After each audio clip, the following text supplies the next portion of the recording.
Hey, lovely sexy hobby people. Welcome to today's video, issue 42, Dungeons & Dragons Adventurer. We get a giant D6, purple,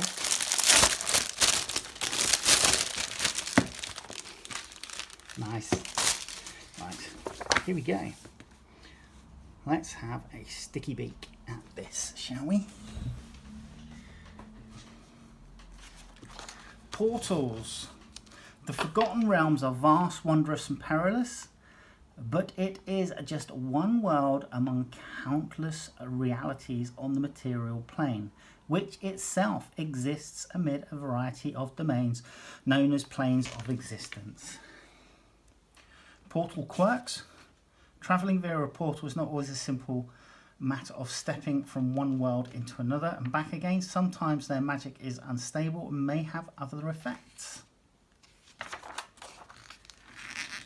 So, identifying a portal is usually a stationary connection point between planes linking a specific location on each. However, there are some portals which simply link with others on the same plane, such as those in Encounter 42, Crystal Chasm.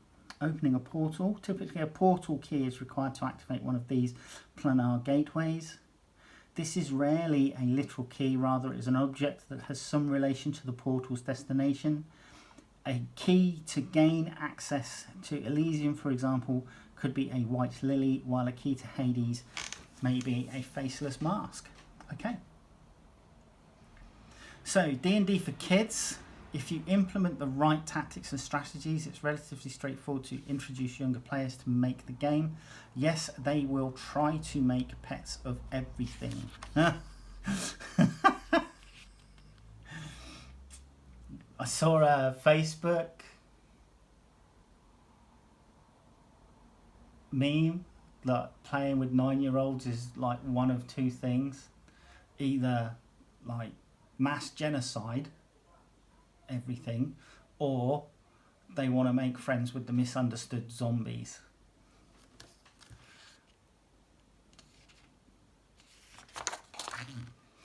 Creative combat and character death. Okay, on pets. Finally, and this cannot be stressed enough, kids will attempt to make pets out of everything, whether it's a giant octopus or a manticore. If it looks remotely like an animal, they'll try and befriend it in order to have it join their party, even if it's currently trying to devour them, which can be fine. Many times this is the treasure they truly seek and can motivate them accordingly. Spellcasting feats. Spellcasters who reach 4th level can boost their power of their elemental spells, alter the way their spells function, increase a spell's range, or cast even in the heart of battle. Okay.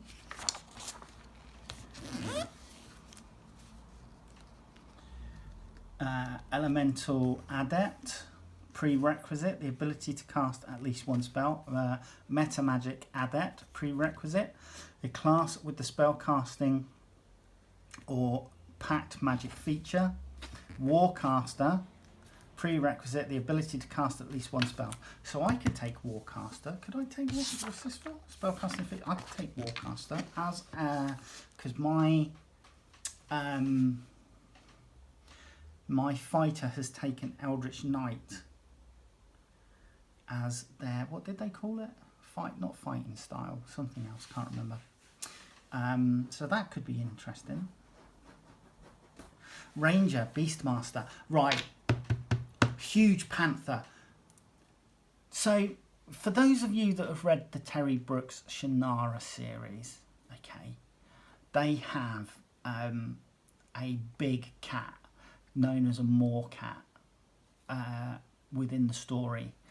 One's called Rumour. The two most widely known ones are Whisper and Rumour. But I think they were a feature in the 3rd book, The Wish Song of Shannara.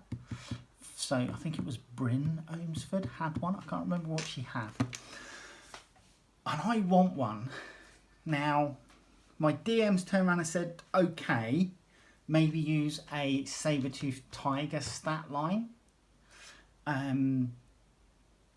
but yeah, I want to try and, because it's more of a homebrew adventure we're on with our DM. I want to try and get myself a Moorcat as my pet companion. And I'm thinking, because Moorcats can sort of like use the surroundings to help camouflage themselves and stuff like that, they can, you know, maybe have advantage on stealth or something like that. I don't know. We'll wait and see. Rangers who learn to master the beasts of the wild can choose an animal companion to keep the company on their adventures. Sorry, to keep them company on their adventures. Ranger's companion. What is that? That looks like a tick. Mortal beasts. Actually, 2 weeks hiking in Scotland last year, I only managed to pick up one tick, so that was good. Yeah. Beastmaster archetype embodies a friendship between civilized species and beasts of the wild. United in focus, beast and ranger fight the monsters that threaten civilization and wilderness alike. Top tip: the ranger's companion is a creature with the beast type, and it can be healed and affected by any spell that targets a creature. Ranger Beastmaster Part 2. A creature may fly, run, swim or climb to your aid depending on which beast you choose as an animal companion. Eagle, small beast. Giant wolf spider. Yeah, no, sod it. Shall I go for a giant wolf spider? That looks really cool.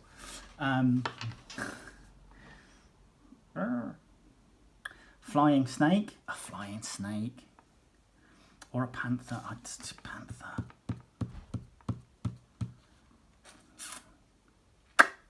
Speed 50 feet, climb 40 feet. Skills: perception +4, stealth +6, sensitive, passive perception 14, proficiency bonus 2. Keen smell: the panther has advantage on wisdom perception checks that rely on smell. Pounce: if a panther moves at least 20 feet straight toward a creature and then hits it with a claw attack on the same turn, that target must succeed on DC 12 strength saving throw or be knocked prone. If the target is prone, the panther can make one bite attack against it as a bonus action. Melee weapon attack: +4 to hit, reach 5 feet, one target, hit 5 or 1d6 +2, piercing damage. Claw, melee weapon attack, +4 to hit, reach 5 feet, one target, hit 4 or 1d4 +2, slashing damage. Yeah, we're gonna go panther, I think. These spider-loving cultists of Lolth are among the most feared denizens of the Underdark, the Drow. Among the many species calling the Underdark home, the Drow are among the most advanced, sophisticated and dangerous. It's important to note that Drow are as diverse as any other species, including other elves. Their morality and motivations vary greatly. The Drow's sinister reputation mainly comes from a widespread worship of evil goddess Lolth.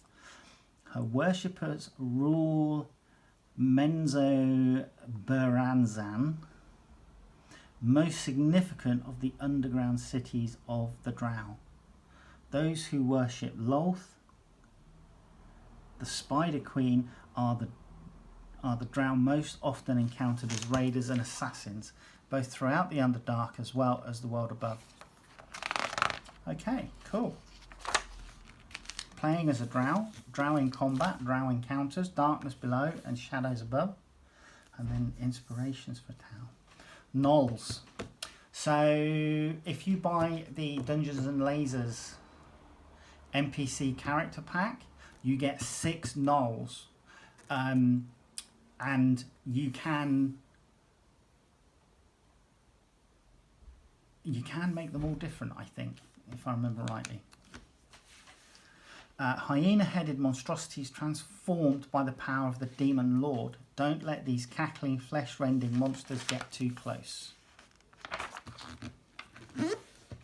Null Encounters on the attack and at their encampments. Yinogu, God of the Gnolls.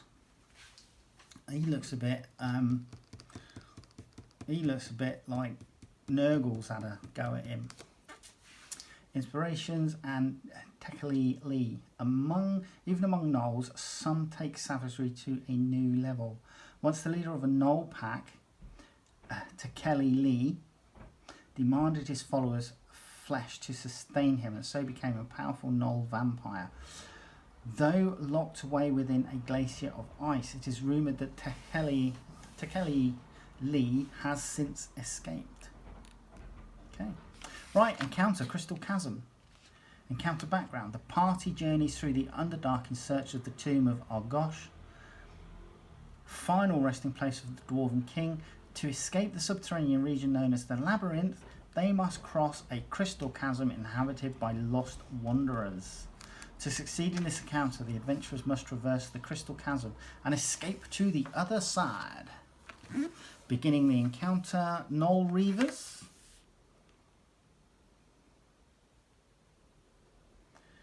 Dealing with Amirin.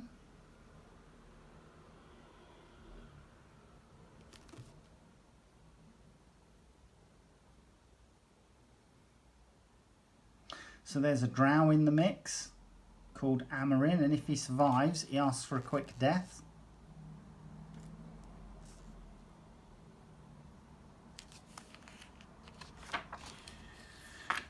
Okay, so here we go. All right, this is cool, actually.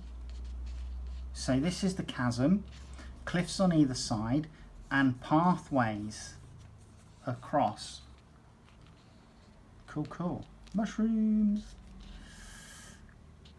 Crystal Chasm. Beyond the mining chamber, a passage opens into a wide chasm. You stand on a ledge overlooking a vast underground chasm filled with glowing crystals and giant phosphorescent mushrooms. A river thunders by below, drenching the chasm walls with spray. Crystal bridges crisscross the river at varying heights, each end terminating in a glowing magic portal set into the wall at the far end. Okay. And it looks like, so if you cross, excuse me, if you cross, it looks like they transport you to another bridge. Crystal Chasm map right shows the layout of this area. Long ago, the mine creators installed portals to magically transport ore across the realms. In the centuries since, the magic has malfunctioned as their operation fell into ruin. If Amirin is with the group, he informs the characters that they must use the portals to teleport between bridges and reach the other side. Each portal is key to a excuse me, is keyed to a different bridge. Oh, bugger, excuse me. Right, that's it. But Amirin warns that they often switch around. He's unable to guarantee where each portal leads.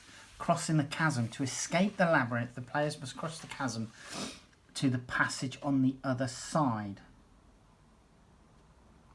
The portals allow teleportation between bridges, but their unstable nature risks separating the group and exposing them to attack. Yeah, that looks like it would be a fun encounter. I quite like that.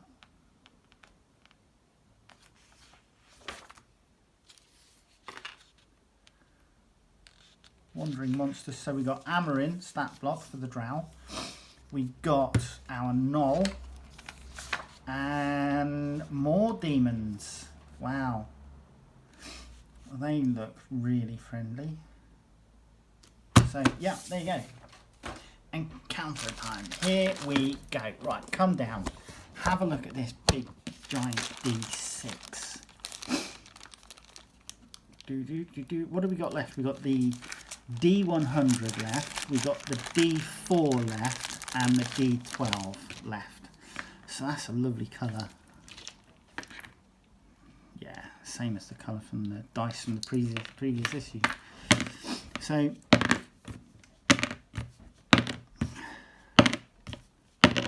yeah, nice big ass chunky dice, and it's going to go with our 3 others that we've already had. Oh, there's a dimple in that. Yeah, so we've already had the D10, we've got the D8, so D8, D10, D6, that's what we've got, and D20 so far. And then we get another little velvety pouch, and these will be used for the purple dice that we got last week, I think. Cool. Yeah. Do you know what? I don't mind these giant dice. I know they're a bit gimmicky, but you know, they're great. And this giant D6, where I play Warhammer and need to keep an eye on the battle round, you know, that's going to be handy. Nice big chunky dice. As long as we remember to turn it over each time that we start a new battle round, we're good to go. Right, I hope you enjoyed that. That was this week's Dungeons and Dragons adventure, and hopefully I will see you in the next video. Alright, you take care. See you in a bit. Bye bye.